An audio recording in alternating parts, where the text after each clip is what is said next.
Hello बच्चों, स्वागत है आप सभी का आज की वीडियो में। तो बच्चों, आज की वीडियो में हम लोग सीखेंगे क्लास 9th जो चैप्टर नंबर पहला है संख्या पद्धति एनसीईआरटी गणित से। इसकी जो प्रश्नावली 1.1 है, इसको आज की वीडियो में हम लोग एकदम सरल तरीके से हल करेंगे। तो आप लोग वीडियो को पूरा देखें। तो आइए इसका जो प्रश्न नंबर 1 है इसको देख लेते हैं। प्रश्न नंबर 1 है, क्या शून्य एक परमेय संख्या है? क्या इसे आप P बट्टे Q के रूप में लिख सकते हैं, जहां P और Q पूर्णांक हैं और Q का जो मान है वो 0 के बराबर नहीं होना चाहिए। प्रश्न को हल करने से पहले आइए जान लेते हैं जो संख्याएं होती हैं वो कितने प्रकार की होती हैं और परमेय संख्याएं किसे कहते हैं। तो चलिए पहले हम संख्याओं के बारे में जान लेते हैं, उसके बाद में प्रश्न को एकदम आसान तरीके से हल करेंगे। इसमें हम सीखेंगे जो संख्याएं होती हैं ये होती हैं दो प्रकार की। पहली होती है वास्तविक संख्या और दूसरी होती है काल्पनिक संख्या। ठीक है ना। यहाँ पर लिखा है जो वास्तविक संख्याएं होती हैं इनके भी दो प्रकार होते हैं। पहला होता है परमेय संख्या और दूसरा होता है अपरमेय संख्या। तो हमें जानना है कि परमेय संख्या किसे कहते हैं। परमेय संख्या वो कहलाती हैं जिनको हम P बट्टे Q के रूप में लिख सकते हैं। तो इनको हम यहाँ पर लिख लेते हैं। वे संख्याएं जो P बट्टे Q के रूप में होती हैं तथा जिनमें जो Q का मान है वो 0 के बराबर नहीं होता है, ऐसी संख्याओं को हम परमेय संख्या कहते हैं। आइए अब जान लेते हैं अपरमेय संख्या किसे कहते हैं। तो यहाँ पर लिखेंगे वे संख्याएं जो P बट्टे Q के रूप में नहीं होती हैं तो वो कहलाती हैं अपरमेय संख्याएं। ठीक है। तो अपरमेय संख्याओं के जो उदाहरण हैं उनको भी हम यहाँ लिख सकते हैं। जैसे मान लीजिए रूट के अंदर कोई संख्या आ जाए, 2 आ जाए, ठीक है ना, 3 हो। जब भी रूट के अंदर कोई संख्या होती है तो वो संख्या अपरमेय कहलाती है। तो आइए अब जान लेते हैं काल्पनिक संख्याओं के बारे में।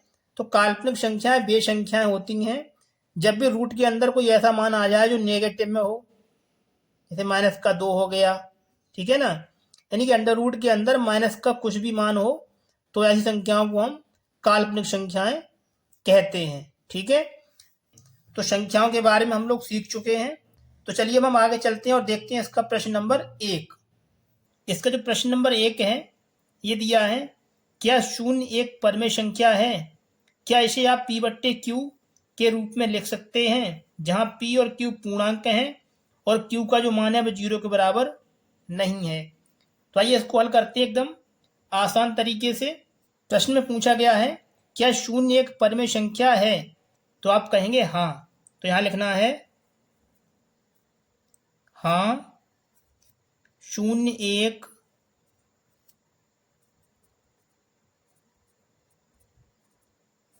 परमेय संख्या है। ठीक है, इस तरीके से आपको लिख देना है। और देखिए इसमें आगे पूछा है क्या इसे आप P बट्टे Q के रूप में लिख सकते हैं? तो 0 को हम 0/1, 0/2 इस तरीके से इसको P बट्टे Q के रूप में भी लिख सकते हैं। तो इस तरीके से आपको लिख के बताना पड़ेगा। तो ये हो जाएगा इस प्रश्न का एकदम आसान तरीके से आंसर। अब चलिए आगे देखते हैं इसका अगला प्रश्न। प्रश्न नंबर 2 ये दिया है 3 और 4 के बीच 6 परमेय संख्याएं ज्ञात कीजिए। तो इसमें हमें क्या करना है, 3 और 4 के बीच में 6 परमेय संख्याओं को ज्ञात करना है। तो आइए इसको हम हल कर लेते हैं। तो देखिए इसको हल करने का जो सबसे सरल तरीका है ये है, इसमें पूछा गया है 6 परमेय संख्याओं को, ये लिखा है 6 और इसमें 1 जोड़ देना है तो हो जाएगा ये 7।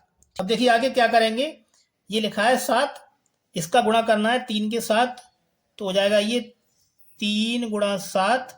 यहाँ पर 7 से हमने गुणा किया है तो 7 से इसमें भाग भी करना है। ठीक है।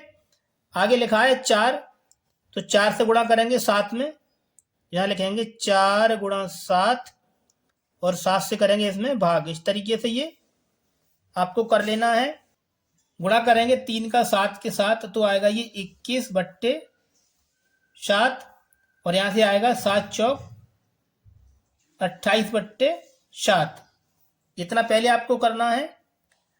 अब ज्ञात करेंगे हम 6 परमेय संख्याओं को। तो यहाँ लिखेंगे प्रश्न से 6 परमेय संख्या अब निकालेंगे हम 6 पर में संख्याओं को। तो इसके लिए क्या करना है, ये लिखा है 21/7। तो इससे आगे की संख्याओं को हमें लिखना है। तो पहली संख्या हो जाएगी 22/7। आगे लिखेंगे तो आएगा 23/7। फिर आएगी 24/7, 25/7। आगे आएगा 26/7 और लिखेंगे 27/7। इस तरीके से आप लोगों को 21 और 28 के बीच में ये 6 परमे संख्याओं को लिख देना है। ये हो जाएगा इस प्रश्न का आंसर। यदि आप लोग चाहें तो इनके भाग करके चेक कर सकते हैं। इनके जो मान रहेंगे वो 3 और 4 के बीच में ही आएंगे। तो हमने ये सीख लिया। चलिए अब आगे चलते हैं और देखते हैं इसका अगला प्रश्न। प्रश्न नंबर 3 ये दिया है 3/5 और 4/5 के बीच में 5 परमे संख्याएं ज्ञात कीजिए। तो इस बार हमें इन दोनों संख्याओं के बीच में 5 परमे संख्याएं ज्ञात करनी है। तो आइए इसको भी कर लेते हैं हम। प्रश्न नंबर 3, इसमें हमें ज्ञात करनी है 5 परमे संख्याओं को। तो आइए हम इसको हल कर लेते हैं। सबसे पहले क्या करेंगे, ये लिखा है 5, इसको यहाँ लिखेंगे 5, इसमें एक जोड़ेंगे तो हो जाएगा ये 6। अब देखिए आगे क्या करना है, ये लिखा है 3/5, इसको लिखेंगे यहाँ पर 3/5। इसमें क्या करना है, हमने निकाला ये 6, इसमें हम 6 से गुणा करेंगे और 6 से भाग करेंगे। ठीक है, गुणा करेंगे 6 का 3 में तो आएगा 18 और बट्टे में आएगा ये 6×5 = 30। इसी प्रकार हमें ये लिखा है 4/5, इसमें भी 6 से गुणा और भाग करना है। तो इसको यहाँ कर लेते हैं। ये लिखा है 4/5, इसमें गुणा करेंगे हम 6 से और 6 से करेंगे भाग। ठीक है, तो यहाँ से आएगा 6 चौक 24 और बट्टे में आएगा ये 6×5 = 30।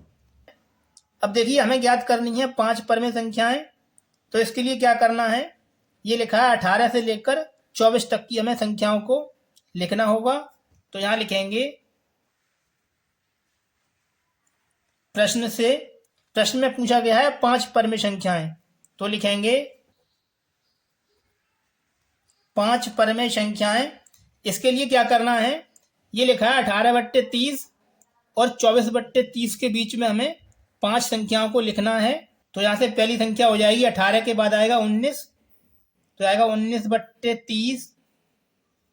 सबके बट्टे में 30 रखना है। ठीक है, 19 के बाद आएगा 20/30, फिर आगे आएगी 21/30, 21 के बाद आएगी 22/30, आगे आएगी 23/30। ठीक है, ये हो गई 5 परमे संख्याएं, 1 2 3 4 5। इस तरीके से आपको कर देना है। ये हो जाएगा इस प्रश्न का आंसर। तो आपने ये सीख लिया। तो चलिए अब आगे चलते हैं और देखते हैं इसका अगला प्रश्न। प्रश्न नंबर 4 है, ये दिया है नीचे दिए गए कथन सत्य हैं या असत्य, कारण के साथ अपने उत्तर दीजिए। प्रश्न नंबर 4 के ये 3 पार्ट दे रखे हैं, इनको हमें पता करना है कि सत्य है या फिर असत्य। तो आइए इसका जो पार्ट नंबर 1 है इसको हल कर लेते हैं। जो पार्ट नंबर 1 है ये दिया है प्रत्येक प्राकृत संख्या एक पूर्ण संख्या होती है। तो इसको हल करने के लिए हमें प्राकृतिक संख्या और पूर्ण संख्या के बारे में पता होना चाहिए। तो आइए पहले इनको जान लेते हैं। तो प्राकृतिक संख्याएं वे संख्याएं होती हैं जो गिनती करने के काम आती हैं। तो यहाँ लिखेंगे, तो प्राकृतिक संख्याएं होती हैं, इसको हम नेचुरल नंबर भी बोलते हैं। ये होती हैं 1 2 3 4 5 और आगे भी जितनी चाहे उतनी हम लिख सकते हैं। ये तो हो गई प्राकृतिक संख्याएं। अब लिखेंगे हम पूर्ण संख्याएं क्या होती हैं। तो इनको यहाँ लिखेंगे। पूर्ण संख्याओं में 0 को भी शामिल किया जाता है। तो ये होती हैं 0 1 2 3 4 5। इस तरीके से आगे भी लिख सकते हैं इनको।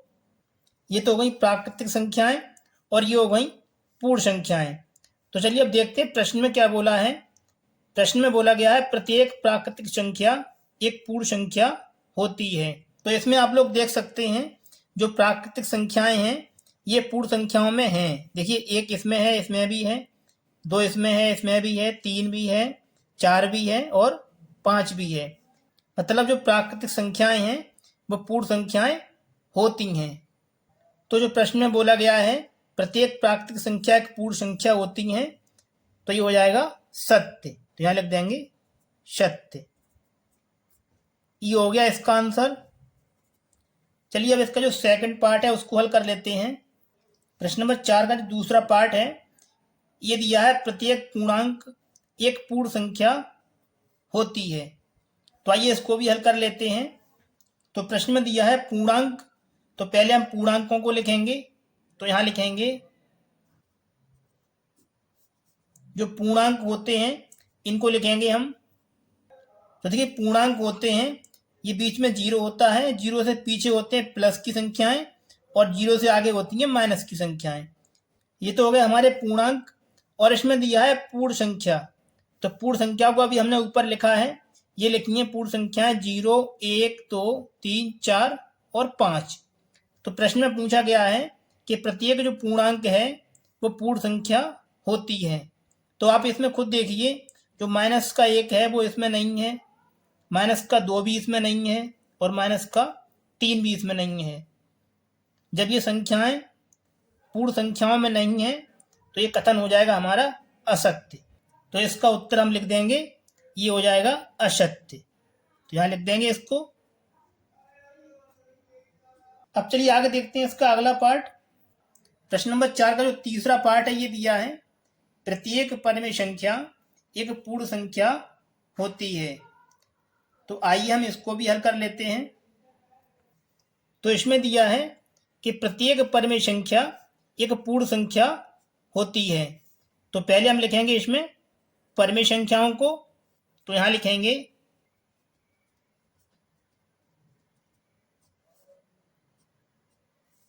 पद में संख्याएं, इनको लिखेंगे। पद में संख्याएं वे संख्याएं होती हैं जिनको हम P/Q के रूप में लिख सकते हैं। तो हो जाएंगे 1/2। इस तरीके से आपको बट्टे के रूप में संख्याओं को लिखना है। 3/5, 7/3, इस तरीके से आपको ये लिखना है। तो अब लिखेंगे हम पूर्ण संख्याओं को। तो यहाँ लिखेंगे पूर्ण संख्या। तो हम लिखेंगे यहाँ पर पूर्ण संख्याओं को, ये होती हैं 0, 1, 2, 3, 4। इस तरीके से इनको हम आगे भी लिख सकते हैं। ठीक है। अब देखिए आप लोग, इसमें जो प्रश्न में बोला गया है ये बात सत्य है या असत्य। इसमें बोला है जो पद में संख्याएं हैं वो पूर्ण संख्याएं होती हैं। तो आप इसमें देखिए जो 1/2 है वो इसमें नहीं है और 3/5 भी इसमें नहीं है। जब ये संख्याएं इसमें नहीं है तो ये कथन हो जाएगा हमारा असत्य। तो इसका आंसर लिख देंगे, ये हो जाएगा असत्य।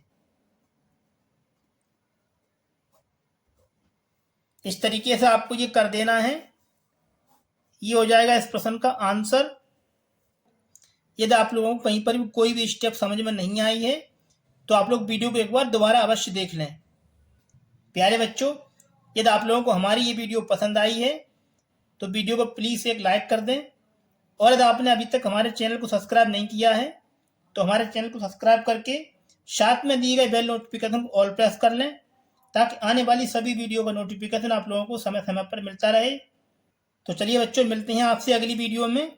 तब तक के लिए आप लोग अपनी अच्छे से स्टडी करते रहें।